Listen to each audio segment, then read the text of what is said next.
Daniel Lacalle es economista, es experto en energía y nos encanta tenerle aquí con nosotros. Daniel, buenas noches. Muy buenas noches, ¿qué tal? ¿Podemos sufrir un gran apagón en España?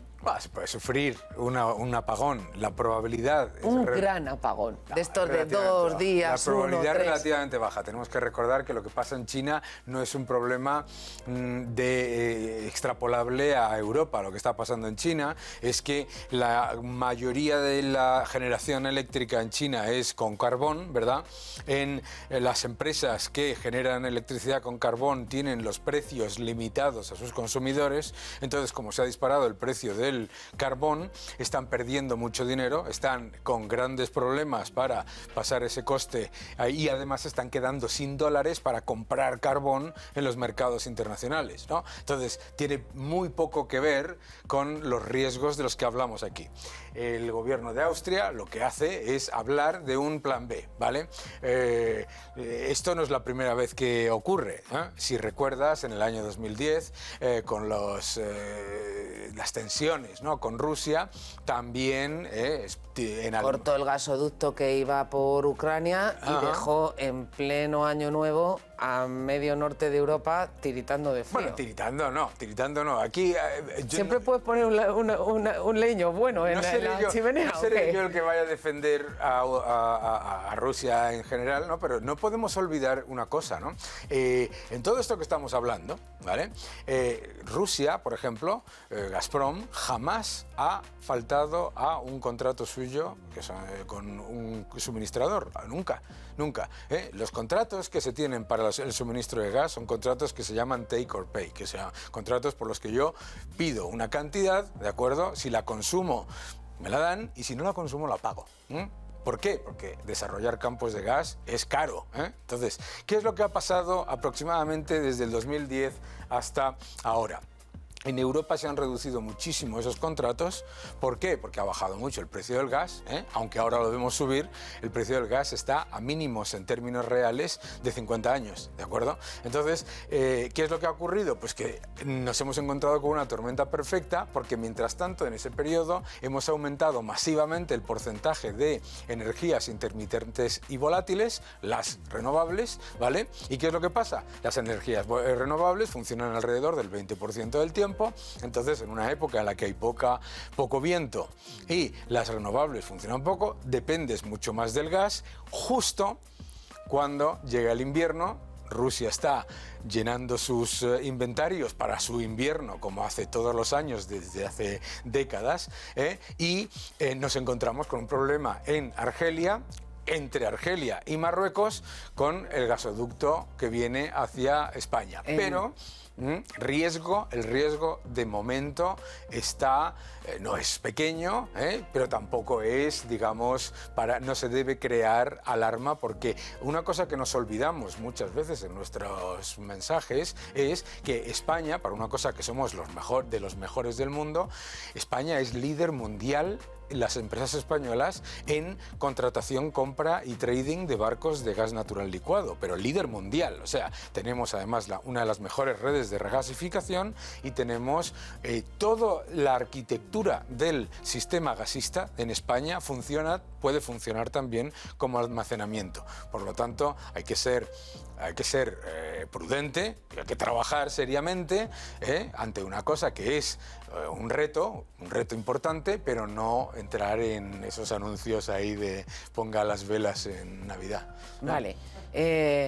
Me decías, el precio del gas está al nivel más bajo en 50 años. En términos reales. Es que la gente siempre... Sin contar con la inflación. Es que a mí como economista... Estas son las cosas que dice Pedro Sánchez. Es que esas son las cosas que a mí me revientan. Escucha, porque cuando a mí Daniel, la gente me habla de los nuestra factura precios... se ha multiplicado por 3. Sí, claro, o sea, no, una cosa es que en este año hayamos tenido una subida muy fuerte del precio del gas, es verdad, pero no podemos olvidar que llevamos viendo el precio del gas cayendo desde el año 2007-2008. O sea que vamos a recuperar lo de los 10 últimos años en un invierno. Bueno, pero recordemos al final en todo esto, recordemos que hay una cosa muy importante. ¿Por qué ha estado bajando el precio del gas constantemente y consistentemente durante todos estos años, en inviernos, etcétera? Pues porque la diversificación electrificación y y la revolución del fracking en Estados Unidos, etcétera, y el cambio tecnológico han hecho mucho por cambiar eso, ¿no? Claro. Entonces, ahora mismo lo que tenemos que hacer es, para mí, una cosa muy importante, ¿vale? Todos debemos estar a favor de la transición energética y de la transición energética competitiva. Pero el mensaje de los países consumidores no puede ser a los países productores: señores países productores, dentro de 10 años yo no voy a consumir su malvado producto, pero envíenme todo el que yo quiera, cuando quiera y además barato, ya. Porque, claro, eso no funciona. Eso no funciona. Y no funciona irse a Argelia de viaje, ministro tras ministro, nos quedan 20 todavía por ir de viaje, y ninguno firmar un contrato a largo plazo. Pero escúchame, ahí va a ir yo. O sea, la ministra ha ido esta semana, la vicepresidenta de Transición Energética, a Argelia. Sí. 4 días antes de que se cierre el grifo del gasoducto que trae en torno al 25% del gas que consumimos, por Marruecos. Sí. En 4 días, un contrato de esas características de suministreme usted por el gasoducto que viene directo, claro, todo lo que traía antes, más todo lo que trae por Marruecos, ¿eso se hace así en 4 días y se asegura el suministro? No, y sobre todo si no firmas un contrato. Eso es lo más importante, claro, porque si vas a saludar y a decir, oiga, me garantice usted el suministro, y te dicen, yo le garantizo el suministro. Mientras tenga. Y al precio que me dé a mí la gana también, ¿no? Luego el precio ya también es otra cuestión. Lo que no podemos decirle a los productores es que ponen el precio que les da la gana. Si tú tienes un contrato a largo plazo, el 85% del gas que se vende en el mundo todos los días se vende con contratos a largo plazo a precios muy inferiores a los que vemos lo que se llama spot, ¿de acuerdo? Sí. Solamente un 15% del mercado se vende a ese precio. Ahora, si tú te niegas a firmar contratos a largo plazo, claro, Argelia no, Sonatrach, la empresa de gas de Argelia, te dice, un momento, nosotros le garantizamos el gas FOB. ¿Qué significa FOB? En el puerto de Argelia. Y búscate tú el buque metanero que te lo traiga. Y págale por lo que te pidan. Esto no es Uber, Claro, o sea, yo se lo pongo aquí y usted, a partir de ahí a Badajoz o a Bilbao o a Valencia, usted ya me dirá. Pero eso, nosotros no somos traders de barcos de GNL, de gas natural licuado, ¿no? Entonces, tenemos que entender, primero, que el contrato del Medgas, el contrato entre Argelia y Marruecos, era un problema diplomático entre Argelia y Marruecos, igual que tú has comentado antes el de Rusia con Ucrania. Lo sabíamos desde el año 2010. Hoy alguien ha puesto en unas redes sociales un vídeo mío de una entrevista que me hicieron en el año 2010. Bien, vale. Que esto se acababa, que este contrato se acababa este domingo, es decir, mañana, ¿vale? Lo sabíamos desde hace mucho tiempo. Esto no han dicho, oye, que el domingo se cierra el grifo, ¿vale?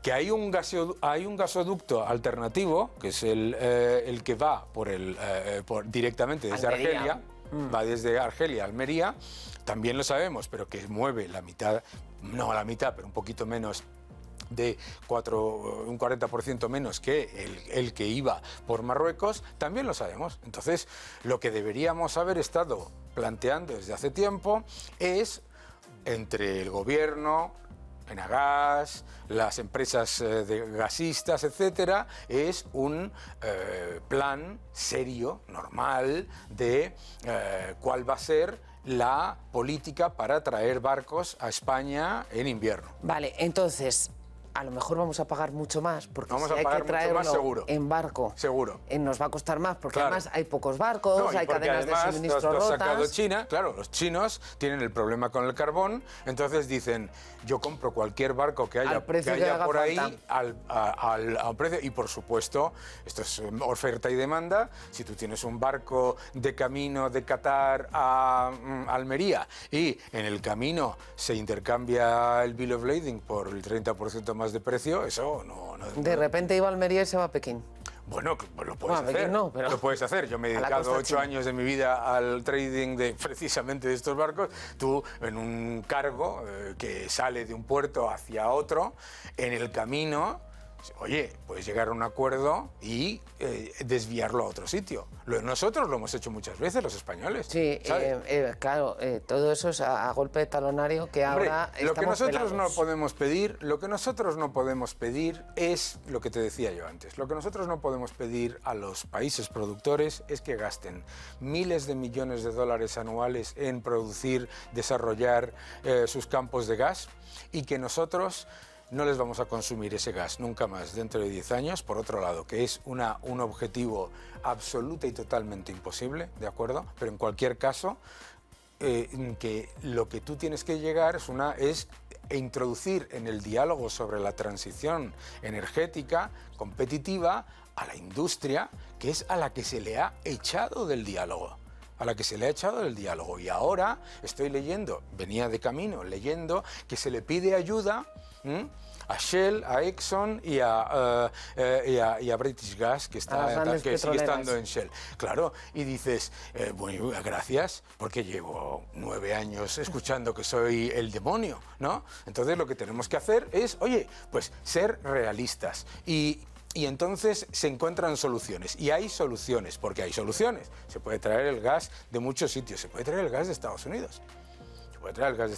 Pero claro, es mucho más caro, volvemos a lo mismo. No tiene por qué ser más caro. Si tú llegas a acuerdos a largo plazo, pero es que tienes que llegar a acuerdos a largo plazo. Lo que no puedes pedir aquí es lo que dicen los ingleses de hacerte el pastel y comértelo. Bake the cake and eat it. No puedes hacer eso. O sea, tú tienes que, sabiendo que estas cosas pasan en invierno, que tu mix energético, en Alemania se han quitado las nucleares, tienen mucha más dependencia del gas y del lignito. En España tenemos mucha más dependencia del gas cuando hay menos renovables. Oye, pues vamos a tener acuerdos a largo plazo en los que se reduzcan esos picos de oferta. Si no, claro, si no estamos en manos del mercado diario. Oye, el mercado diario no depende nada de esos contratos a largo plazo. Bueno, pero me dejas relativamente tranquila. Lo del dinero, digamos que ya lo sabíamos, que nos vamos a arruinar calentándonos, pero apogones, por lo menos serios. Tenemos que recordar... No es previsible en España y en Europa. Para todos los... Tu cámara, en Europa puede haber problemas. En Europa sí. En Europa sí puede haber problemas, porque en Alemania han eliminado las nucleares, ¿de acuerdo? El lignito no cubre, el carbón no cubre todas las necesidades. En una época en la que la solar y la eólica funcionan menos, dependen mucho más del gas, y ellos sí tienen, con Ruhrgas, que es la empresa alemana de gas, tienen unos contratos con Gazprom importantes, pero bueno, esto es más complicado. Pero aquí yo creo que las soluciones ya se están poniendo encima de la mesa y se puede primero, o sea, Argelia supone aproximadamente el 50%, 55% del suministro de España, ¿de acuerdo? A España. Sí. Pero se puede traer gas de Nigeria, Qatar, lo podemos traer de Estados Unidos, lo podemos traer de muchos sitios, ¿no?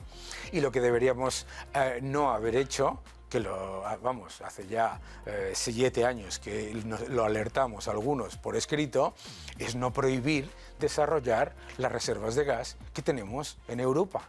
Porque el problema que tenemos de gas no es... que andamos buscando gas por el mundo y lo tenemos aquí. Que andamos buscando gas por el mundo y quejándonos del precio, cuando debajo de nuestro suelo tenemos reservas de gas muy importantes que se podían haber desarrollado y que ahora tendríamos menos problemas. Qué cosas. Daniel Lacalle, siempre aprendo contigo. Gracias. Muchas gracias.